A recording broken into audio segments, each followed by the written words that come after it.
So, Nick Smith, you have been a member of the Hogs for 15 years. You're now chairman of the Finance Committee. That's right. And you've successfully brought the club back into the black. Tell us, first of all, why and how did you become a member of the Hogs? Well, a great friend of mine invited me to come and play here 15 years ago.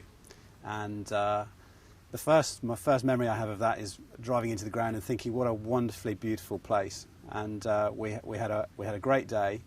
But the thing that really struck me was I'd played a bit of schoolboy cricket and then played some league cricket, which I really didn't enjoy. There was a bit too much chat for me. And jazz hat cricket I knew a bit about, but I hadn't really experienced. And the things that strike me about that are it's so friendly, played competitively, but in a completely different way to league cricket. And I've had a huge amount of pleasure and joy from that experience over the last 15 years. And you've made a lot of runs, I gather. You put on an unbroken 281 against the Grasshoppers with Ollie Kelly.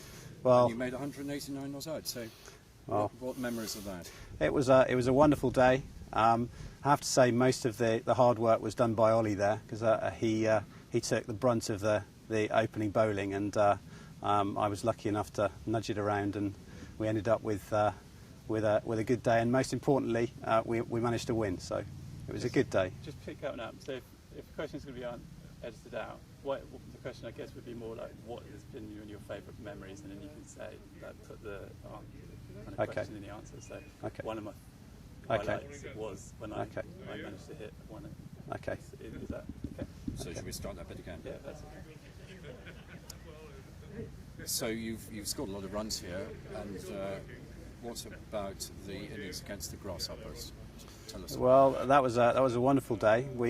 It was a beautiful morning, and Ollie Kelly and I managed to score 181 for no wicket declared, and more importantly, the game was won in the last over of the day. So a wonderful memory.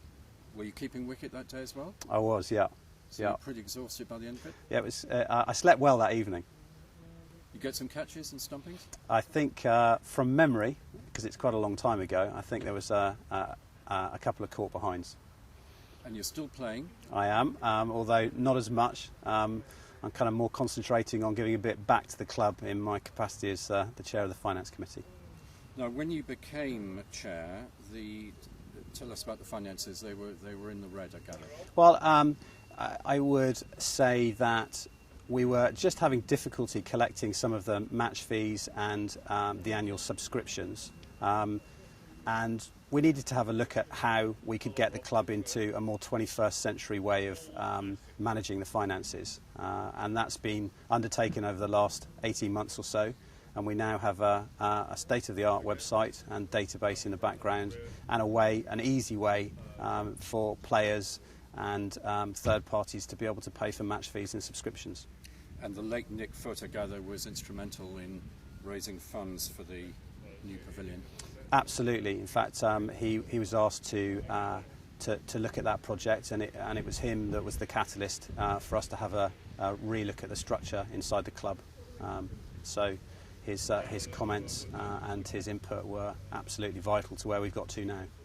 And was it straightforward to raise sufficient funds for the pavilion? Because these are projects. That's an ongoing project.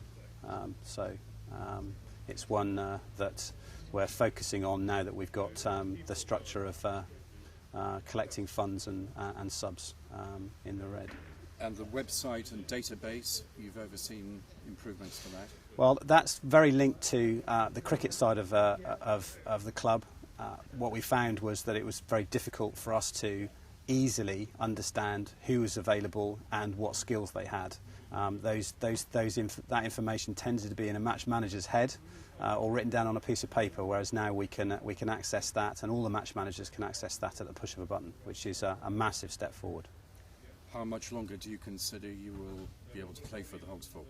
Well, I hope I'd be up here for forever and a day until I kind of keel over. But it's such a wonderful place to be, let alone to play cricket. But one has to recognise that there are other young players who probably will do a better job. So I'm happy to come and play when I'm asked. And you never wanted to go back to club cricket? Not at all. If I had one kind of soundbite about why you might want to be a member of a club that was a jazz hat club.